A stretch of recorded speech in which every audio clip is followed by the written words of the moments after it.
हर आदमी का अपना मन है, इसलिए तो दो आदमियों का मिलना भी बहुत मुश्किल हो जाता है। जब भी दो आदमी करीब आते हैं तो दो संसार टकराते। मित्रता बड़ी मुश्किल है, प्रेम असंभव जैसा है। इसलिए तो हर प्रेमी प्रेसी कलह में पड़े रहते, पति पत्नी लड़ते ही रहते। कारण क्या होगा? दोनों ने चाहा था कि साथ रहें, दोनों ने बड़ी आशाएं बांधी थी, बड़े सपने संजोए थे। फिर सब बिखर जाता है, सब इंद्रधनुष टूट जाते, सब सपने धूल में गिर जाते और कलह हाथ में रह जाती। दो दुनियाएं, जहां दो व्यक्ति मिलते हैं वहां दो संसार मिलते हैं, और जब दो संसार करीब आते हैं तो उपद्रव होता है, क्योंकि दोनों भिन्न। ऐसा हुआ, मैं मुल्ला नसरुद्दीन के घर बैठा था। उसका छोटा बच्चा, रमजान उसका नाम है, घर के लोग उसे रमजू कहते। वो इतिहास की किताब पढ़ रहा था।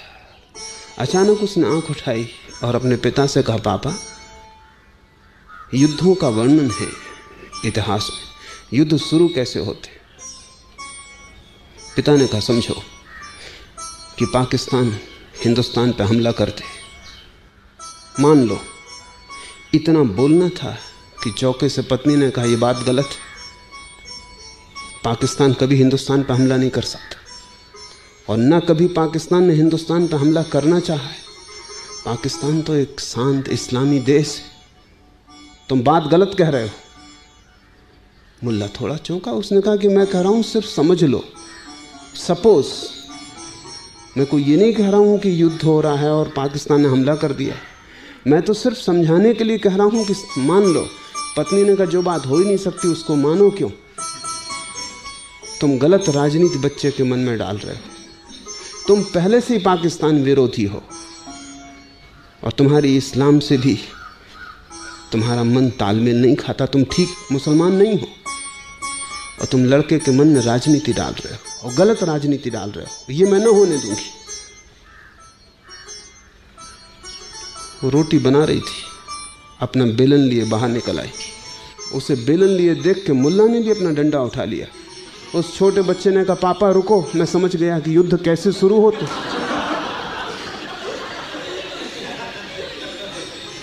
अब कुछ और समझाने की जरूरत नहीं।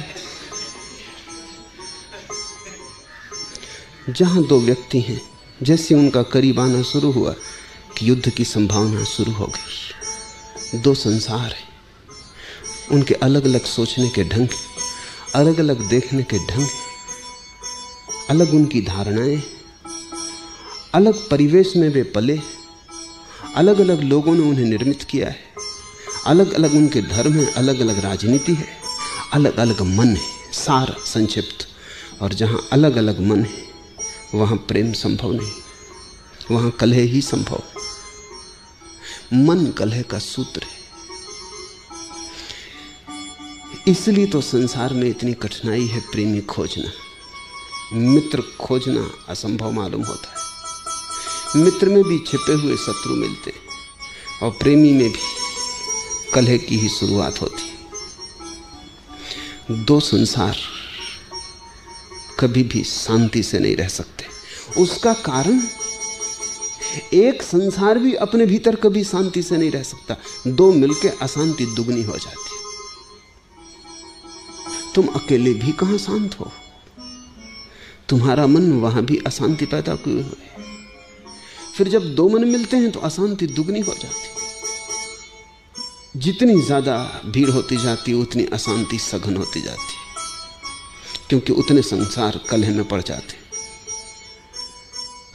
जिस दिन तुम इस सत्य को देख पाओगे कि तुम्हारा संसार तुम्हारे भीतर है,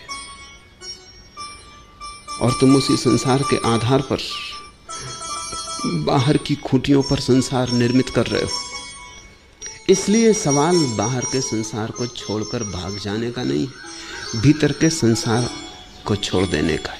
तब तुम कहीं भी रहो, तुम जहां भी होगे, तुम वहीं संन्यास्त हो। तुम कैसे भी रहो, महल में या झोंपड़ी में, बाजार में या आश्रम में, कोई फर्क ना पड़ेगा। तुम्हारे भीतर से जो भ्रांति का सूत्र था वो हट गया।